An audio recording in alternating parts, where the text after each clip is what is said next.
generally when somebody says, oh, you got a heat pump, they specifically or immediately think to an air-to-air type heat pump or some of the generic more, on the wall type heat pumps. What an air-to-water heat pump is, let's think of it more like a really efficient electric boiler that sits outside.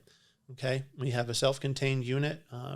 Water or water glycol gets pumped to and from the unit for heating, cooling, domestic hot water offset. So the idea is that we can take, we're creating that energy using a much more efficient way, right? Using that air-to-water heat pump outside, taking that energy from the air, creating temperature both hot and cold, and sending it in hydronically, right? So when it comes in the house or the home, the commercial project, anything, using water as a medium, it can really only be limited by one's ability to understand water, right? We can move BTUs a lot more with water than we can with air. We can take them through radiant panels, radiant floor, radiant walls, radiant ceilings, chilled water, chilled beams, water, chilled floors, and things like that in certain areas. Nice. So you'll just need this one unit to do heating, cooling, and domestic hot water? That's correct. Wow. So there's options depending on how an individual would set it up, where we can handle heating, cooling loads sometimes simultaneously.